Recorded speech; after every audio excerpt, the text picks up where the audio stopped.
नमस्कार दोस्तों, स्वागत है आप सभी का पॉलिटिकल पाथवे चैनल में। और आज हम बात करेंगे उत्तराखंड पीसीएस के बारे में, कुछ महत्वपूर्ण सवाल भूगोल से रिलेटेड।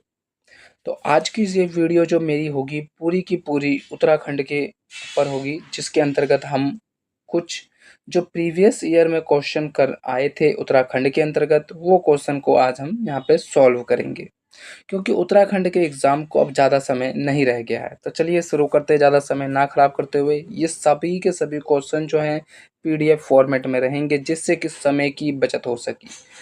सबसे पहला सवाल है कि उत्तराखंड की स्थापना कब हुई थी, और आपका ऑप्शन ये है। तो सबसे पहले अगर मैं बात करूं उत्तराखंड स्थापना की, तो 9 नवंबर को 2000 में हुई थी, जो कि ऑप्शन 2 सही है इसमें। अब बात करें उत्तराखंड, तो उत्तराखंड जो है वो उत्तर प्रदेश से अलग होकर 9 नवंबर 2000 को भारत का 27वां राज्य बना था। ये आपके लिए एडिशनल जानकारी कि भारत का 27वां राज्य जो है वो उत्तराखंड बना था 9 नवंबर 2000 को, जो है अलग होके। अगले सवाल की तरफ जाते हैं, तो उत्तराखंड का सबसे बड़ा जिला कौन सा है क्षेत्रफल के आधार पर? तो पिथौरागढ़ जो है वो सबसे बड़ा जिला है क्षेत्रफल की दृष्टि से उत्तराखंड का। अगला सवाल जाते हैं, तो उत्तराखंड की सबसे ऊंची चोटी कौन सी है? और ऑप्शन है आपके पास त्रिशूल, नंदा देवी, कामेट, मंदरकुश। तो इसका आंसर है नंदा देवी।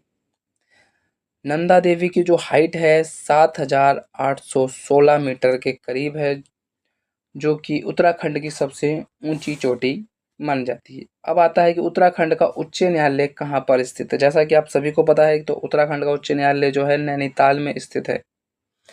अगले सवाल पे आते हैं हम, तो कल पे आते हैं, तो कौन सी नदी पूरी तरीके से उत्तराखंड राज्य के भीतर बहती है? और आपके ऑप्शन है अलकनंदा, भागीरथी, गोला, टोस। ये शायद प्रिंटिंग गड़बड़ी है थोड़ी सी। जो है यहाँ पे जो आंसर होगा वो गोरी गंगा होगा, गोला की जगह, क्योंकि गोला जो है वो बरेली तक जाती है, जो कि उत्तर प्रदेश को टच करती है, तो ये तो होगी नहीं। तो पूर्ण रूप से जो उत्तराखंड राज्य के भीतर बहती है वो नदी है गोरी गंगा। कौन सी नदी है? गोरी गंगा। गोरी गंगा नदी जो है पूरी तरीके से उत्तराखंड राज्य के भीतर में बहती है। तो ये टाइपिंग एरर होगा, आप सभी सही कर लेंगे। अब बात करते हैं कि उत्तराखंड में कुल कितने ज़िले हैं। तो उत्तराखंड के अगर हम ज़िले की बात करें, तो 13 ज़िले हैं उत्तराखंड के अंतर्गत कुल। अगला सवाल आता है कि नंदा देवी बायोस्फीयर रिजर्व किस जिले में स्थित है? ये तो मुझे शायद बताने की जरूरत नहीं है, आप सभी को पता होगा। ये चमोली के जिले में स्थित है, जो कि नंदा देवी बायोस्फीयर रिजर्व है, ये चमोली जिले में अवस्थित है।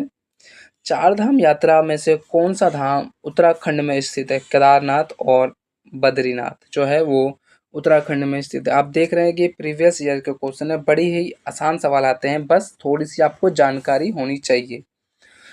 अब सवाल ये आता है कि उत्तराखंड में किस प्रकार की जलवायु पाई जाती है? तो इसका आंसर है शीतोष्ण प्रकार की जलवायु पाई जाती है, क्योंकि उत्तराखंड की जलवायु जो है पर्वतीय क्षेत्रों के कारण जो है थोड़ी सी ठंडी होती है, इसलिए शीतोष्ण तरह की यहाँ पे जलवायु पाई जाती है। अगला सवाल आते हैं कि उत्तराखंड की कौन सी जाति राज्य की एकमात्र मान्यता प्राप्त जनजाति है? और इसका आंसर है राजी। राजी जो है एक मान्यता प्राप्त जनजाति है उत्तराखंड की। अगला सवाल,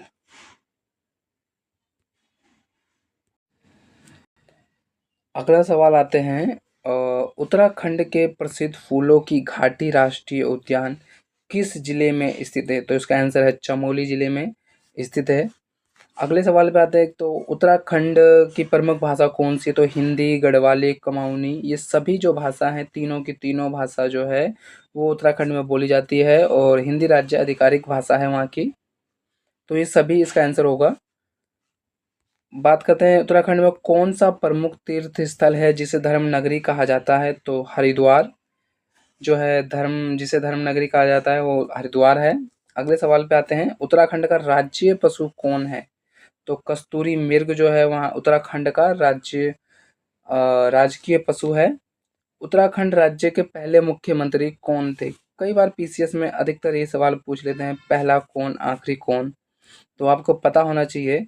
तो नित्यानंद स्वामी जो है वो पहले थे, और इस वक्त जो है कौन है, धामी हैं, आप सभी को पता होना चाहिए। उत्तराखंड किस स्थान पर टिहरी बांध जो है स्थित है? तो इसका आंसर इसके सवाल में ही छुपा है, टिहरी बांध टिहरी में ही है, जो कि भागीरथी नदी पर स्थित है। अगला सवाल, उत्तराखंड में किस जिले को झीलों का जनपद कहा जाता है? तो नैनीताल को जो है झीलों का जनपद कहा जाता है उत्तराखंड के अंतर्गत। और उत्तराखंड की प्रमुख नदियों में कौन शामिल नहीं है? तो कृष्णा नदी जो है वो शामिल नहीं है, क्योंकि कृष्णा नदी जो है वो दक्षिण भारत के अंतर्गत बहती है। तो ये थे कुछ 20 सवाल जो कि प्रीवियस ईयर के थे, और मैं चाहूँगा कि आप सभी ये सवाल देखें, और अगर आपको ये वीडियो अच्छी लगी तो लाइक, सब्सक्राइब, कमेंट ज़रूर बताएं। और मैं अगली वीडियो जो है वो हिस्ट्री पे लेके आने वाला हूँ, ऐसे ही 20 सवालों के प्रीवियस ईयर के सवाल। तो आप सभी बने रहिए हमारे साथ, और जिसने सब्सक्राइब नहीं किया वो सब्सक्राइब ज़रूर करें।